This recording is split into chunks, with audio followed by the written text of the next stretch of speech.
Кыз жигит мамилеси кандай болуш керек?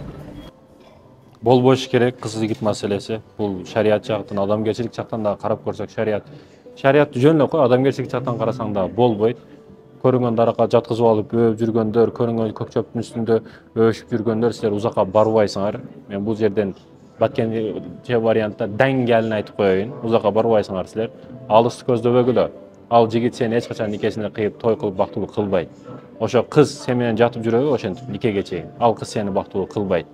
Сага чейин бирөө менен сүйлөштү, сага чейин бирөө менен мамиле кылып жүрөбү, башка менен да сүйлөшүп кетет, же сүйлөшүп атат деген нерсени күмөн кылсак болот ал кыздан же баладан. Бүгүн жөнөкөй карап калды бул маселеге адамдар. Кыз жигит маселесиге жада калса ата энеси сурап калды, девушкаң барбы? Девушка болсо жигитиң барбы деп ушинтип сурап калды. Зына, корлукка, сойкулукка кеңири эшикти ата энелер өзүң ачып берип атасыңар. Кызың кыз таптың. Кыз кантип табат ал 20-га кирген бала? Ал өзүнүн ич кийимин сарлап, носкиси каякта жатат, ошону таба албай атат.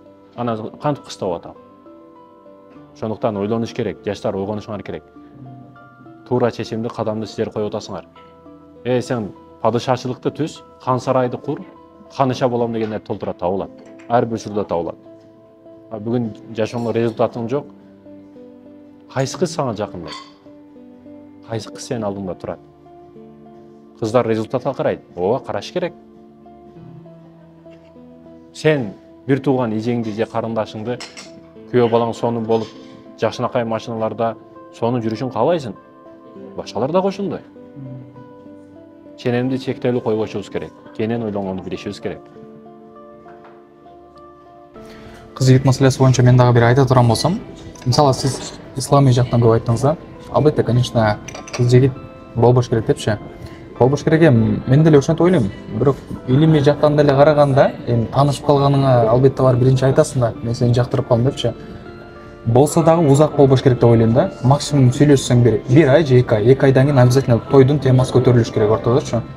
Андан ары үйлөнүп аласың, калганына өзүңдүн жарың менен жашайсың. Бизге да факт керек, бизге ар дайым факт керек.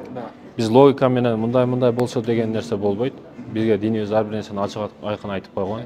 Ачык түрдө мындай деп пайгамбар үйрөтүп кеткен. Мындан ашыкча нерсенин бизге кереги жок деп ойлойм. Ооба, бирок менин оюмча эле ушул узакка барбаш керек деп ойлойм да, сүйлөшүүнүчү кыз жигитке. Андан ары сөзсүз түрдө тойдун маселесин көтөрүш керек. Ооба. Эгер ал сеники экенин сезсең, сразу ошондон лишний расход кетирбей элечи жанагы. Бүгүн да ушинтип ойлонгондор дагы бар.